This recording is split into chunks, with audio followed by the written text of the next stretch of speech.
Thank you for having me here, and thanks to AJAC for bringing me to Australia. It really was, we were almost standing in line at the airport 3 years ago when it was announced that no further travel into Australia was permitted. And I think I might now be an Australian citizen if we'd actually made it out there, and I'd have been here for 2 years. Anyway, it's good to be here, good to be in this wonderful city of Melbourne. And then to have such an interesting topic to discuss, change and continuity in American foreign policy.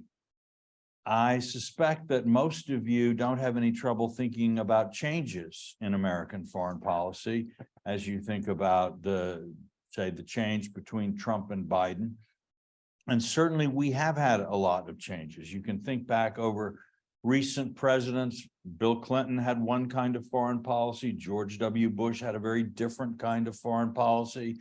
Barack Obama was, in some ways elected to be the opposite of Bush. Then you had Donald Trump, who was elected to be the opposite of Obama.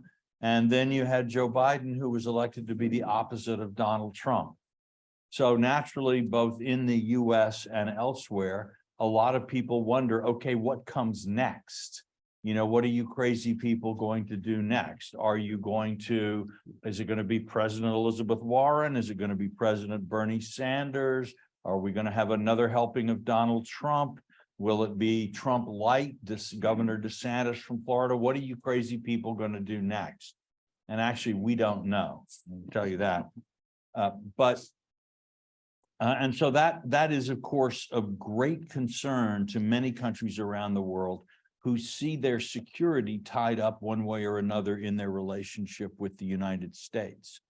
And when your major security partner seems indecisive and impulsive, that creates a lot of issues. And I think if you follow world politics carefully, you can see that these concerns about the future of American foreign policy are very much driving things like the Abraham Accords in the Middle East, driving a lot of the policy of countries that we see in the Indo Pacific region, and certainly in the country of Australia, are causing a lot of people in the world of foreign affairs to lose sleep as they think about what the future may hold.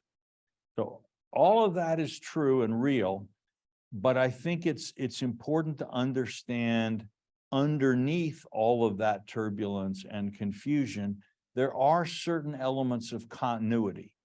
And what we need to do if we're going to assess the future of American foreign policy is we need to be able to look at both sides of that. At the moment, I think the change side is clear enough to everyone. So I'd like to spend my time today mostly looking at continuities, because there are continuities. We can look at things like the US-India relationship. This really first began in the Bill Clinton presidency, that the US and India, which had been quite deeply estranged during much of the Cold War, slowly on both sides, we began to rethink that relationship. George W. Bush took this further, and US-India relations warmed significantly. We then, under President Obama, the relationship continued to deepen. Modi and Trump got along quite well. The areas of military and economic cooperation continued to develop. And President Biden Biden foreign policy has continued in the same vein. So India, under both Congress and BJP governments, and the US under both Republican and Democratic governments, have continued to converge. And on both sides, whenever there are difficulties in that relationship, you hear a lot of people saying, yes, this is a problem, but we can't lose sight of the underlying importance of the relationship. So that is, I think, one key example. But we could look at China and at the Indo Pacific, and we see, before 9/11, the Bush administration had talked about wanting to focus more on US-China relations. That didn't happen as a result of those attacks. But President Obama very quickly began to talk about a pivot to Asia. One can argue about how well it was executed or how far it went, but there was clearly Secretary of State Hillary Clinton was very much focused on the idea that the United States now needed to begin to focus on China in a new and very different way. That continued under Donald Trump. I remember at one point I was talking to George Soros, who is not widely known as a supporter of Donald Trump.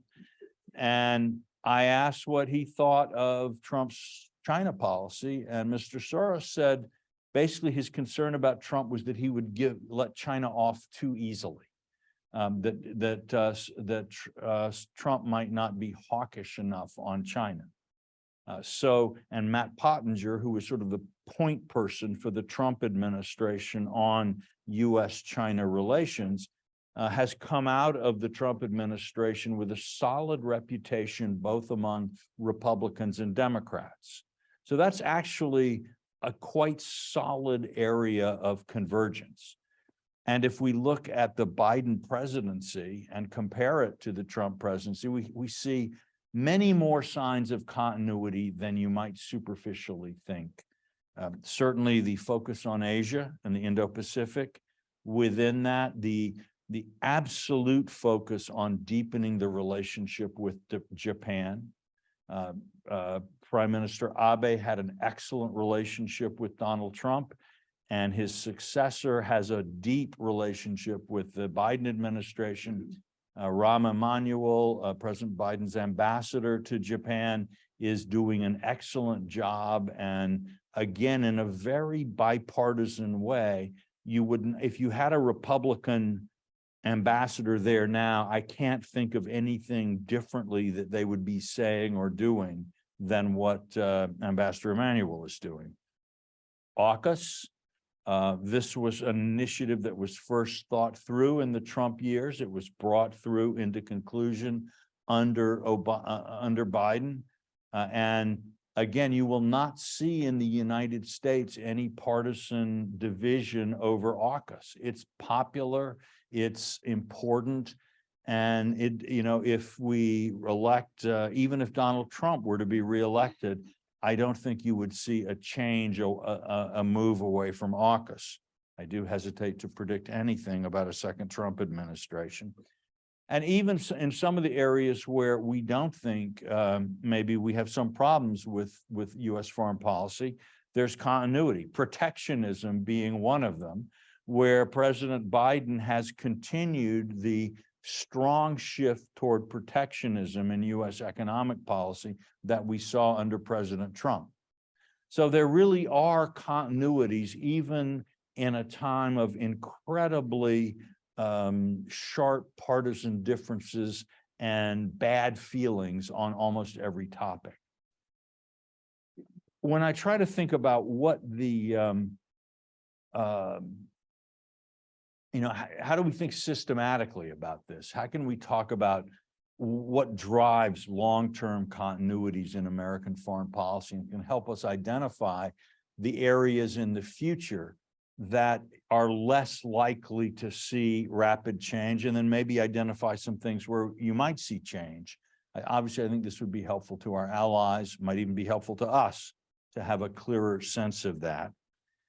And I think there are two ways of thinking about long-term continuities in American foreign policy, and I'll talk about both of them this evening. One of them is a sort of a vision of long-term America's role in the world. The other is regional, thoughts about the Pacific, or as we now say, the Indo Pacific, and its place in American interests and American thought. And I believe in both of those categories, sort of American global strategy and vision and American Indo-Pacific concerns and priorities, you can see some fairly strong continuities that in many cases go back hundreds of years, not merely a couple of administrations. And the first is that the Americans really do have a kind of a long-term strategy for the world. It's not one, it's sort of so deeply ingrained into American culture that Many Americans aren't even aware that they have it. Just like the guy in Moliere who was unaware that he'd been speaking prose all his life and was very excited to find it. Americans do have a kind of a national vision. Of course, we didn't originate it. We stole it from the English, and to some degree, they stole it from the Dutch before we had it. So it's just a good thing there's no intellectual property in foreign policy strategy. But it's worth going into it because it's deeper and more pervasive, I think, than we often understand. I think of it as the 5-point Anglo-American plan for global domination. And it's one that's been around a long time. I wrote about it in a book called God and Gold, Britain, America, and the Making of the Modern World. But just to give you a kind of a brief overview of it, of the five insidious, treacherous, conniving, greedy, selfish, unprincipled steps, the first step is to have an open society at home. Now, what do we mean by this? Well, I think it's good, as I say, it started with the Dutch. They originated the whole thing. And what did the Dutch do? The Dutch were divided. There were Protestants and there were Catholics, and there were different kinds of Protestants in 17th century Holland. And there were Jews. And what they sort of decided, the Calvinists who ran it, basically thought, well, everybody but us is going to hell. There's absolutely no doubt, and it's pretty shocking and depressing. They're all going to burn. Of course, they all deserve it, so okay. But you know what? While they are still around on living, they can pay taxes. They can support their talents, and their money can be used to support the principle of the interests of the truly good people, ourselves. So, okay, fine, you Lutheran scum. Just don't do it in the street, but you can have your own religion. And even the papists, okay, fine. Just don't bring any of your disgusting idols out where anyone could see them, but you can do it. Pay your taxes, obey the law, and that's all you have to worry about. And it created a different kind of society. If you were a university professor and you published an article in a scientific journal that the church didn't like, they didn't come like they did with Galileo and drag you off to jail. Instead, they would write really nasty pamphlets about how terrible you were, all right? But you could go on with your work. And so what happens when you have a system like that? People come from all over Europe to the Netherlands, to Dutch universities. They become a center of research and development. And out of all of the universities and others who come, you get new ideas, new ways of doing things, new ways of building ships even.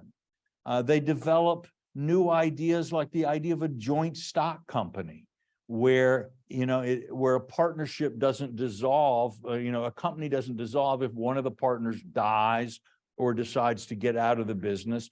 You have shares that can be bought and sold so that the managers of such a company can make long-term plans. They developed insurance markets.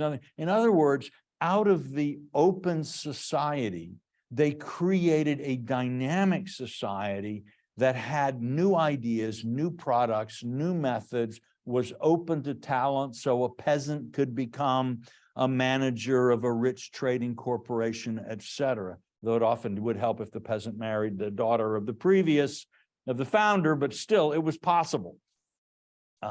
And then they get to step 2 of the plan for global domination, which is take the show on the road. Now that you have all of these products, techniques, ideas, and innovations, go out and sell and buy. And in the 17th century, the Dutch had more than 10,000 ocean-going vessels engaged in commerce and trade. And so you are now all over, you're trading with India, you're trading with China, you're trading with Japan, You're trading with Brazil. You are all over the world, and this is making you shockingly rich. If you, I don't know how many of the old Dutch master paintings you have in Australia, but thanks to the internet, it's possible to see a lot. I would recommend going to see some 17th century Dutch paintings, you know, not for like the brush strokes and the use of light and all of these other arty techniques that people talk about. That's all fine and interesting, but go just to see how stinking rich all the people are in these paintings. For one thing, instead of just being princes and nobles and kings, ordinary merchants have the money to have like paint, you know, portraits of themselves standing next to their wives in front of their fireplace. And if you look at the mantelpiece behind them, you'll see things like a parrot from Brazil. You know, you'll see that they're standing on a Turkish carpet. You'll see, you know, global commerce and global wealth all over and around them. They got really rich. So that's step two. You know, have an open society, then engage with the world and get rich. And obviously the British and the Americans have followed faithfully in these footsteps. Step three, all right, you begin to think globally. So I think really up until the Dutch, most traders think about trade as this kind of bilateral thing. My ship goes out to India, and I give them gold and they give me spices, and I come back and I get a lot more gold. When I sell the spices, I put some of the gold away, I pay some to the shareholders, the rest of it I take back, and I do the same thing. And that's trade. But with the Dutch and even more the British, you start to see the idea of kind of the world economy as a thing. And you start to say, the Chinese actually value silver enormously. While in Peru, they've got so much silver from the silver mines, it's really cheap. So I'm going to have a trading system where I'm trading back and forth with Peru to have a lot of silver, and then I use that silver in China, and you start conceiving of a global economy and of global networks of trade and exchange. You think globally. And you also start to think that the source of your wealth is not necessarily how many land possessions you have in various places, but clearly at least equal to that, if not greater, is your control of sea routes. And you begin to focus not so much on, can I conquer this little province from France or from Prussia, right? But where do I need to have a force to protect my shipping? Right? And you begin to think globally. That expands over the years and the centuries. The British Empire, they control 1/4 of the world's surface. I'm told there's a rumor that included Australia at some point. Although I understand you couldn't tell that from looking at the new currency that's coming out. But in any case, you then begin to conceive of the world as a geopolitical entity. That is, you think my interests are global. My strategy is global. I am not an American power or a European power, an Asian power. I'm a global power. And the world, you divide the world into theaters. There's so the British would be thinking, okay, there's the Indian theater, there's the Chinese theater, East Asia, South Asia, Africa, the Americas, Europe, and you can adopt very different strategies in each of these theaters because your overall concern is the health and strength of your global position and your global interests. So the British could look at the world and say, okay, in Europe, we're going to be a balance of power country. We're just going to try to keep any one country from dominating the rest. We don't care. It can be France, it can be Germany, it can be Russia. Who's ever trying to dominate Europe, we will try to stop them. Then on the other hand, in India, we're just going to try to eat the whole thing. And there's no one there who has the ability to stop us, and so we're just going to do it. So we're going to utterly dominate the theater. And you can also say, and fine, we're going to leave America to the Americans. It's too much trouble really to mess with them there. But on the whole, we don't have to worry because the Americans aren't trying to overturn the system. They want to integrate into our trading system. So the same power at the same moment can have radically different strategies in different parts of the world. And the Americans have certainly followed that concept as we more or less inherited / took over / as some would say stole the British system in the 1940s and refounded it on American lines. So in all of these things, you can still see in the United States this sense of, global interests. And should we do more in Europe or more in Asia? There'll be a debate over that, but you won't see many people saying we shouldn't do anything. We should pick only one theater to work in. I guess my friend Bridge Colby is working on that notion, but if you push him, he will say, no, actually, when you really think about it, yes, we can't really ignore Europe or the Middle East much as we would like to. And so this instinctive globalism strikes me as a profound element of continuity in American foreign policy over the decades and even the centuries. Beyond that, so then that's step 3. You build a global framework and a global strategy to support your economic interests that have made you rich. Step 4 is a little odd and unconventional. You invite other countries to participate in your system. So after World War II, the Americans don't say to the Germans and the Japanese, you've been bad, so now you're just going to have to sit in the corner and suffer. We actually say, enrichissez-vous, all right? You Germans and Japanese, as you try to recover from the world, you can go around the world. The American Navy will ensure your security as you go buy copper from Chile and you buy aluminum over here. And even if you make cars that drive Detroit half bankrupt, okay? Because participating in this American system will get you rich. And we figure that if you do that, yes, you'll become powerful because you're rich, but you'll also look at it and say, you know what, why am I going to risk a war to overturn a system which has made me rich and respected beyond my wildest dreams? The British, by the way, did this with their advocacy of free trade. They did it to Kaiser Wilhelm's Germany in the 1880s and 90s. They opened the doors of world trade, okay? So that's step 4. However, sometimes other countries don't agree to participate. So Kaiser Wilhelm, his Germany, Imperial Germany was becoming rich under the British system. It was building up its investments everywhere. Its economy was growing, but this was not enough for Kaiser Wilhelm. Germany must be über alles, must be Nummer eins. And so Germany goes to war. And that's when they discovered that step 4 had part A and part B.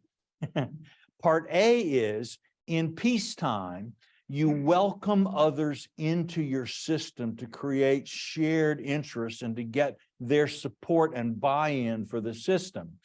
But then if they turn on the system, what Kaiser Wilhelm suddenly horribly discovered is a lot of things. Number one, what had the German people been eating all of those years where they industrialized? Why they'd been eating wheat from, Ukraine, from South America, Argentina, from the United States. And now suddenly the British Navy closes the oceans to German traffic.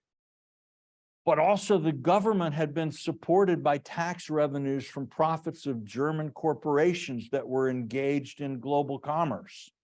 Now the British are confiscating those assets, harassing and blocking German commerce, so there are no profits to fund the war.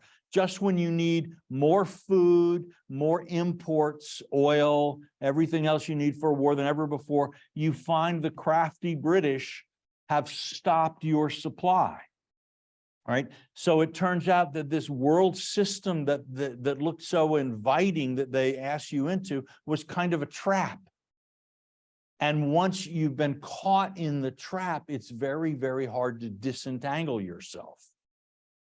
And ultimately, really, in World War I, it was as much as anything, it was the hunger of the German people that undermined their will to fight and caused the revolution that cost Germany the war and Kaiser Wilhelm his throne. So, you know, this step 4 is much craftier than it looks. It's fairly obvious. After World War II, the US tried the same thing with Germany and Japan, and I have to say it's worked brilliantly in those cases. Germany and especially Japan are now, you know, they're fundamental allies. They are pillars of this world system, even though they don't run it themselves. And they don't seem to want to run it themselves, at least for now. They are quite happy to try to defend this system against its enemies while basking in the opportunities that it creates. Now, we tried the same thing with China and India, all right? And what we're seeing so far is it didn't work with China. And you can see a lot of American foreign policies about moving from 4A to 4B with China. And you can also see how a lot of Chinese strategic thinking is haunted by their understanding that if they did, say, start a war over Taiwan, even they take Taiwan, all of a sudden, all those soybeans that the Chinese have been eating from Brazil are just not going to get to China. All of that oil that used to come into Shanghai is not going to be coming. Their companies that have grown rich producing for export aren't going to have access either to the imports they need for more production or for the exports they need for revenue. And all of that American Treasury debt will be declared worthless at a stroke. In war, that's one of the things you can do. So, you know, so there is a much more complicated system of deterrence. And the Chinese are, you know, back in the days when you could have frank conversations with sort of Chinese foreign policy types, even official ones, you know, I used to talk with them about this, and it was clear that they had looked at these lessons of history. They had thought very deeply about them, and they recognized this as a source of constraint on their international behavior. Now, maybe under Xi Jinping, they've lost that sense and have become more rash and reckless. I don't know. But the reality is that that their dependency, they grew rich at the price of becoming dependent on a global web of commerce and trade. And if they then try to challenge the US in a fundamental military way, they face the loss of this support system, which is more necessary to them now than it has ever been in their past. And there's a kind of an inexorable trade-off. The more successful you are, the more dependent you become on an international system. So world politics today is revolving around step 4A and step 4B. And it does seem to me that what I hope we can all do is figure out ways to persuade China to stick with 4A. It's really much more fun for everyone than 4B. But on the other hand, if they insist on taking it in that direction, it's likely that our strategy in facing China in some kind of confrontation will absolutely be based on this historic strategy that at its roots is hundreds of years old. And then I'll just briefly note our last and most insidious trick in the most satanic thing of all that the Americans do and the British did is try to promote the open society in other countries. You know, so that, you know, they will become democratic countries. Not, you know, people talk about democratic peace theory. I am not so sure. You know, it looks to me like a lot of countries are democratic, then they stop being democratic and go to war. So I don't know how predictive democratic peace theory can be. But it is true that in democracies, generally speaking, the thing that comes through is that people want their government to do things that improve their standard of living. And they vote for politicians who will do those things and vote against politicians who don't seem to be able to get that done.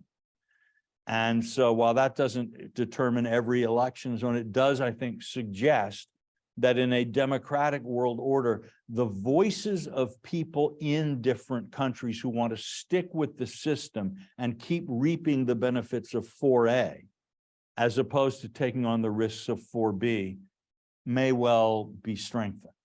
So it seems to me that's a fairly sophisticated and complex approach to foreign policy, which is quite strongly rooted in the American mind. And which, if we look back over the centuries, we can see it's sort of like the pendulum sometimes swings in different directions, but this seems to be a kind of a central approach that the Americans keep coming back to. So that would be one thing. And then just to talk about the Asia dimension of American strategy. Here too, I think you can find not just continuity for the last like 2 administrations or something like that, but you can find literally centuries of continuity. I mean, after all, the first permanent U.S. naval forces sent to the South Pacific came in 1819. That's a rather long time ago, more than 200 years. And it was a response to clear views in the United States about the importance of Asia to the future of the United States. Whether it was Eli Yale, who gave the bequest that allowed Yale University to, by the way, that was a real steal for a naming opportunity, that he left his library and a few £100 to the college, and they called it Yale College after that. You know, try to imagine what it would cost to get Harvard to change its name today. So he got in there early, but he made that money working for the British East India Company in what was then Madras. And in fact, you can see his wedding certificate is in the English church in Chennai today. But the idea, so Americans were actually making money as British colonial subjects in this global British system. New England, the merchants were very well aware of it.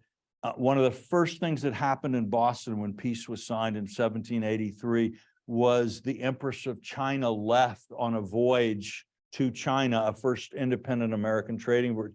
George Washington bought China from that voyage when it came back and kept it at Mount Vernon.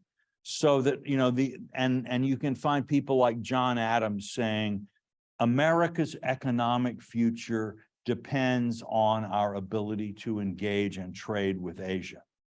So right from the beginning, when we were just on the East Coast, we didn't even have a Pacific coast, there was this American sense that trade with Asia was something that America could not be excluded from. We could not allow that to happen. In practice, this came down to building commercial ties with Asian countries and also critically preventing any single power from dominating Asia. That was seen as a threat to America's ability to trade, and it was seen potentially as a threat to American security if one country should dominate Asia. And actually, the first country whose domination of Asia we set out to oppose was Britain's, because, you know, that's it.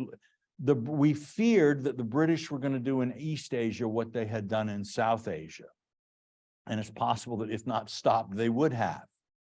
So the Americans were actually going around. This is why Commodore Perry went to Japan to open up Japan. We felt the Asians had to modernize in order to prevent themselves falling under first British and then more generally European colonial rule.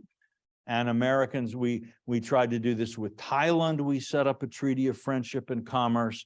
We put Hawaii under the Monroe Doctrine in the 1840s. This is before the Civil War.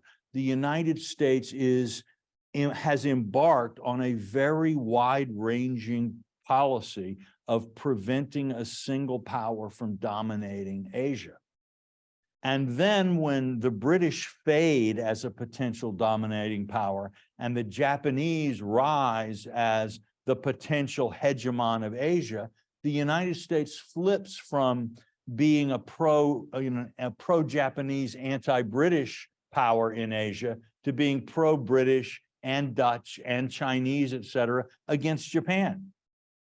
And then in 1945, when Japan is defeated and the Soviet Stalin comes busting down across Manchuria and through Korea, the United States flips and we begin to try to build up Japan as a way to balance and prevent Soviet domination of Asia. And under Nixon, as part of this balance of power, we move toward China, and we open with China as a way of balancing the Soviet Union. And today, what are we doing? We're working with Japan and India and Australia and anybody else we can to balance China. That's 200 years of continuity in policy from administrations of all different persuasions. Now, we didn't always get it right or do it very wisely. Our policy of non-recognition, non-intervention with Japan in the 1930s is never going to be remembered as a great act of statecraft. But like many other countries, we're slow for the American people to make up their mind that they need to go through all of the tumult and cost and risk and loss of life that a war with Japan would have entailed. But ultimately, we got ourselves where we needed to be. So I can certainly see us as China moves from 4A to 4B. I look across America and I see the 5-point plan and the commitment to keeping Asia from being dominated by a single power absolutely driving American foreign policy. And I see Republicans embracing this logic, and I see Democrats embracing this logic. Now, how it works out with various political struggles, it's hard to say. And, it's one thing to talk about a big 30,000 feet generalization about the drift of events, and another to talk about specific circumstances and things that happen. But it looks to me very much as if American foreign policy is currently responding to the forces that have shaped it really since George Washington sat he didn't sit in the White House since he took the oath of office. So there are some thoughts, and I'll be happy to take some questions and comments about them. Or anything else that's on your mind. Thanks very much.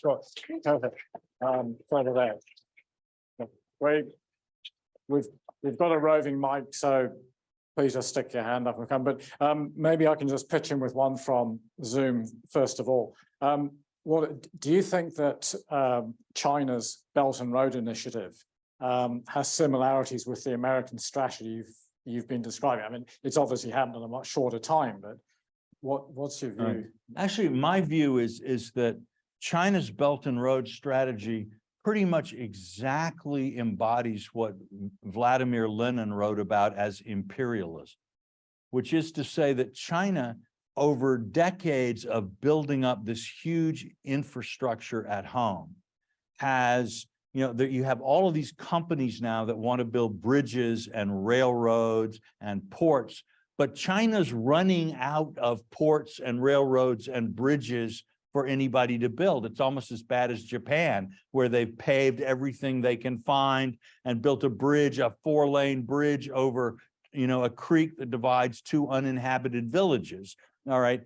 And so the Chinese, in order to, sort of provide business for these companies, are making the BRI. You really look at the BRI, and it doesn't make geopolitical sense. It's not this coordinated, brilliantly conceived network that people are talking about. When I go to Central Asia and talk about people there, it appears that the economics of a rail corridor across Central Asia just don't work. that there isn't enough, the differential in time and price is not enough to pay the immense infrastructure cost of building rail across Asia compared to just having ships sail across the ocean. And so that, it's not just that it isn't paying yet, it can't pay. So I would actually say BRI is not an example of strategy. It's an example of a bunch of very powerful lobbyists in China sort of putting a strategery label on a wish list of pork barrel projects and being fairly successful with it.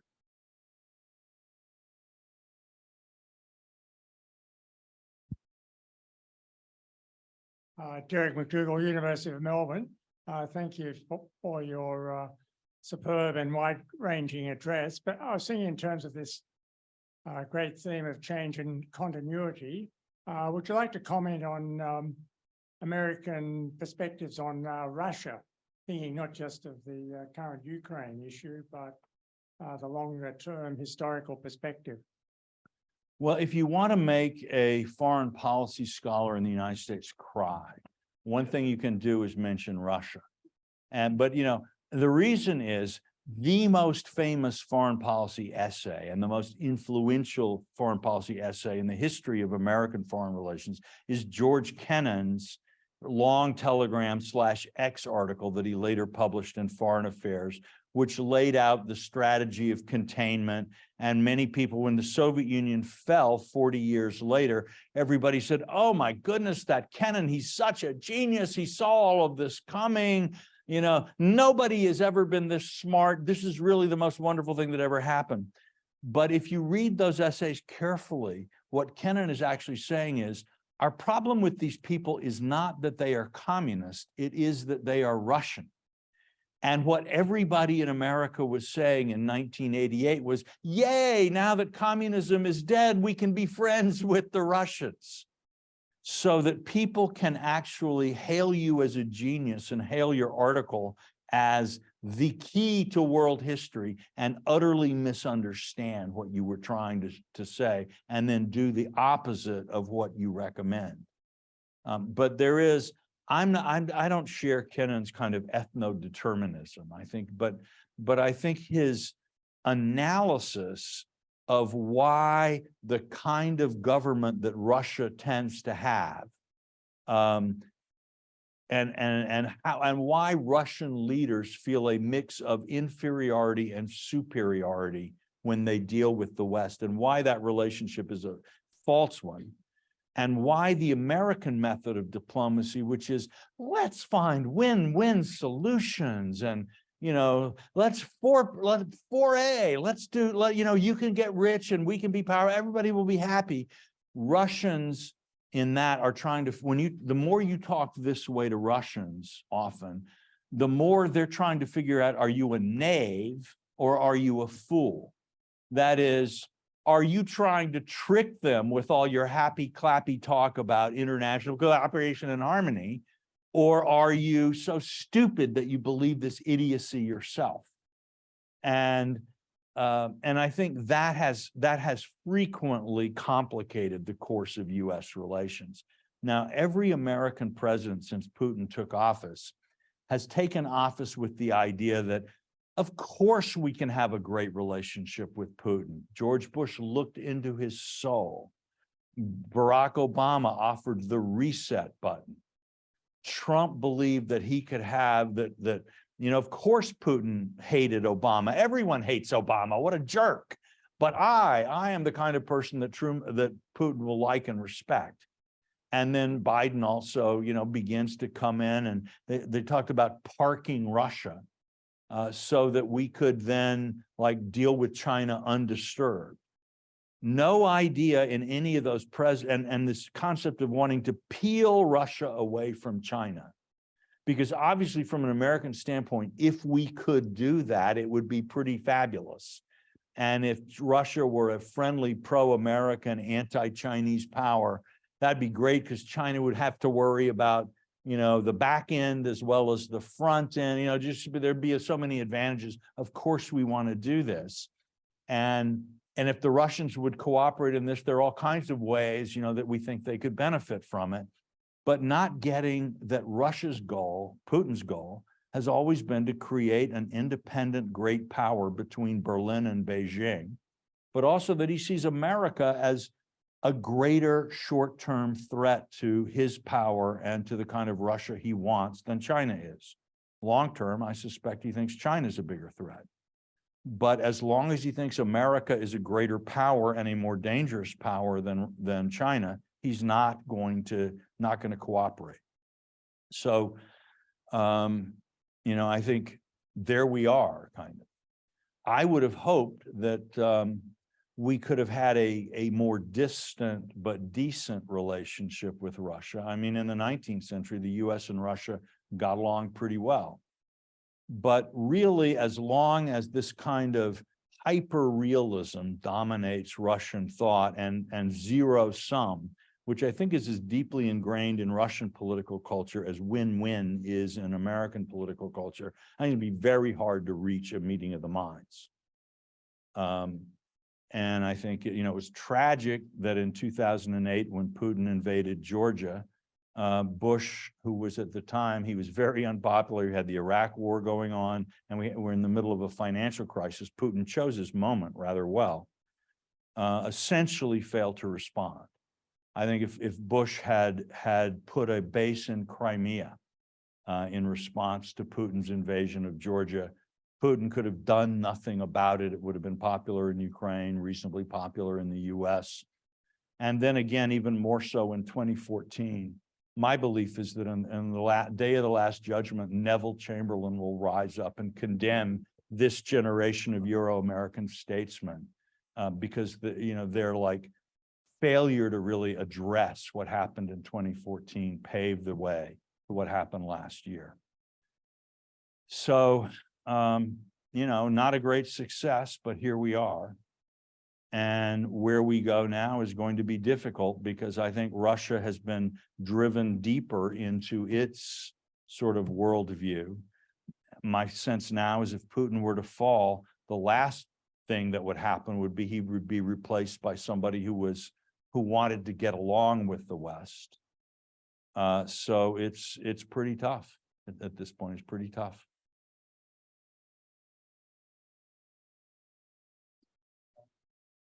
So I just had a question about domestic issues affecting foreign policy. So from the observer's perspective, you'd say that there's a decent amount of political polarization going on domestically in the US.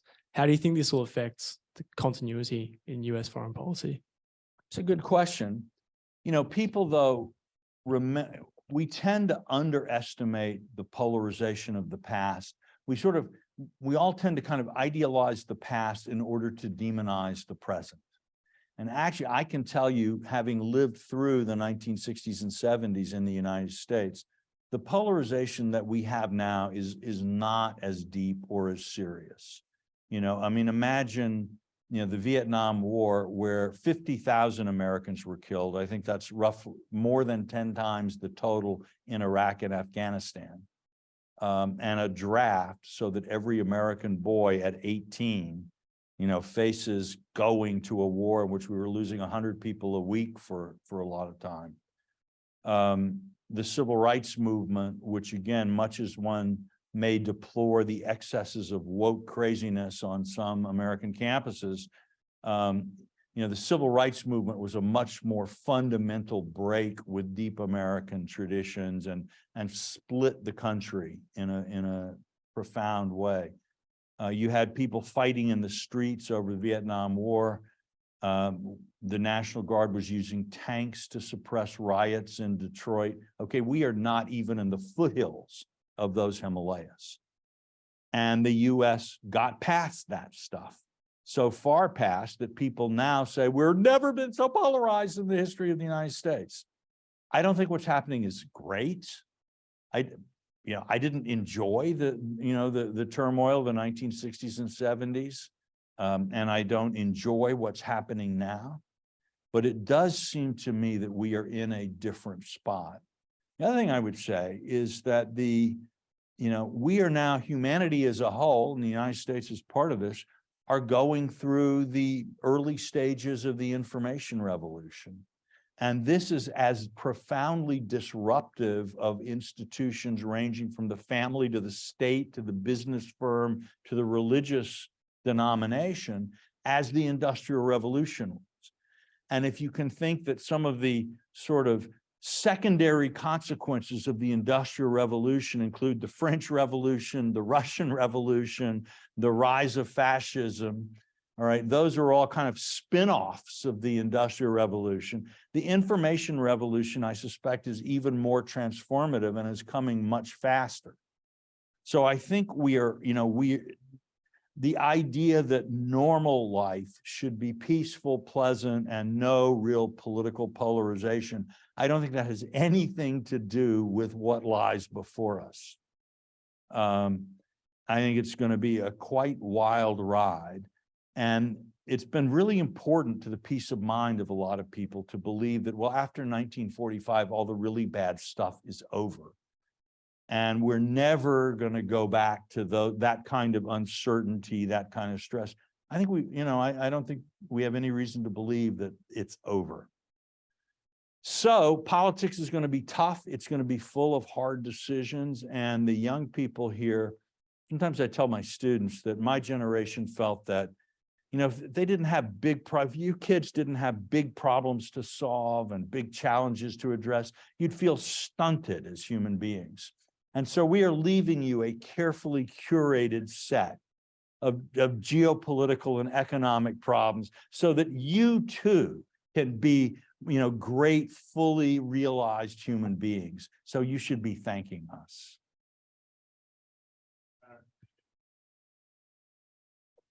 Barry Fox here. What you said I found very interesting indeed.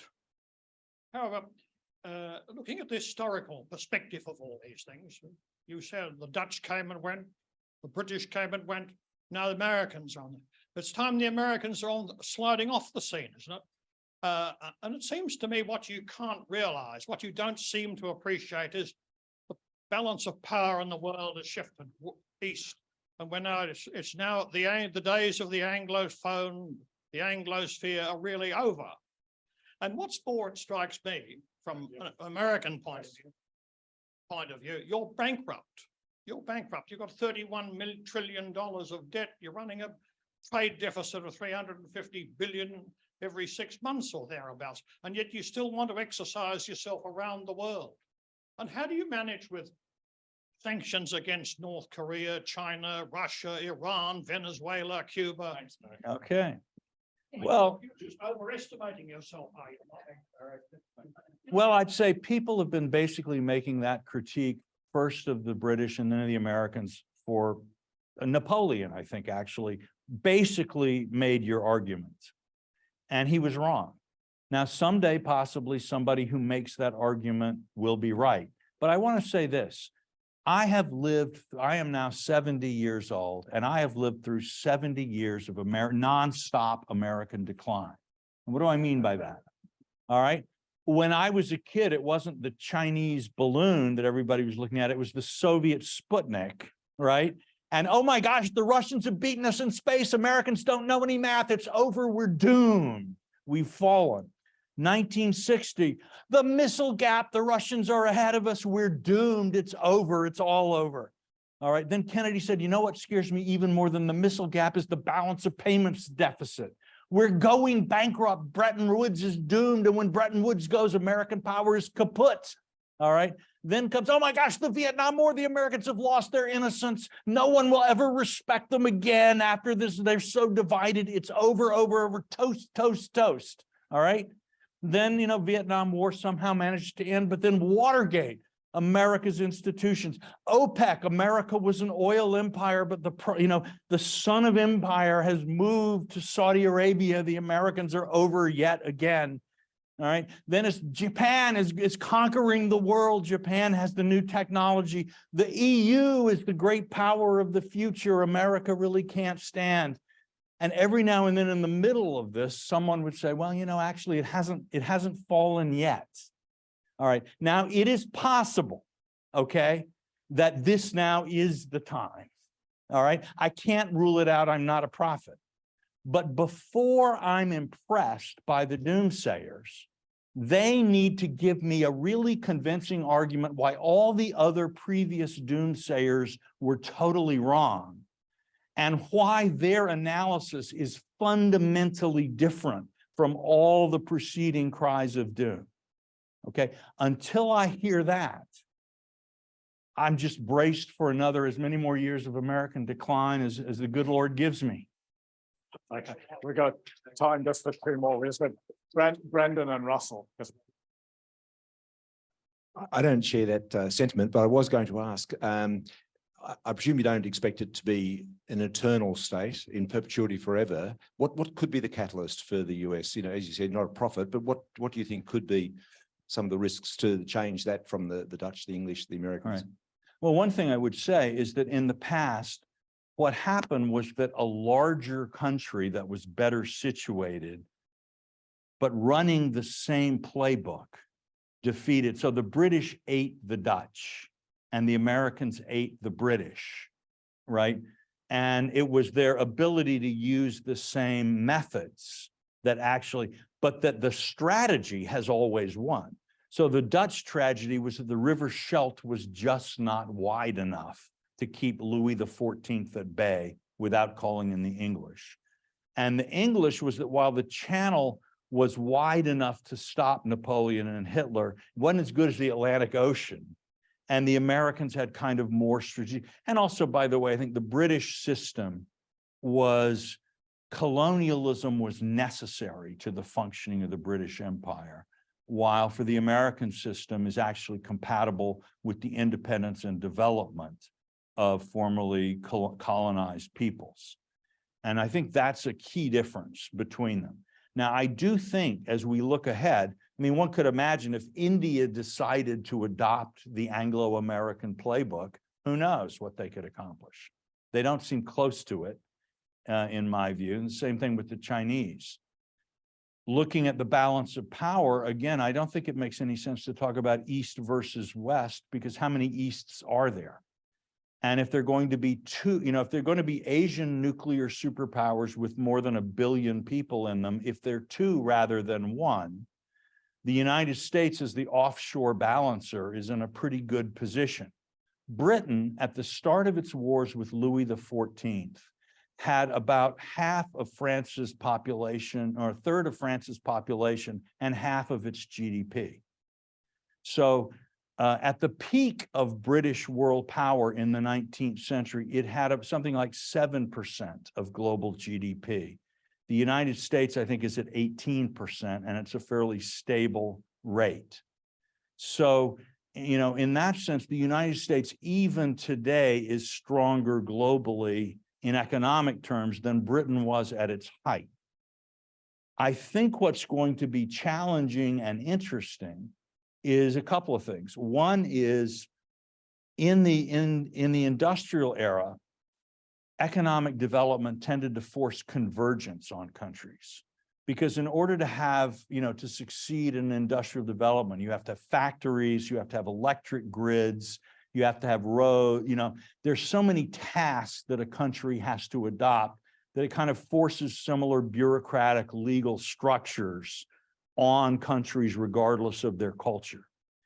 In the information era, I suspect that we're seeing economic development enables countries to kind of move away from the Western templates of governance and thought, so that, you know, Turkey is becoming more Turkish, India more Indian, and so on.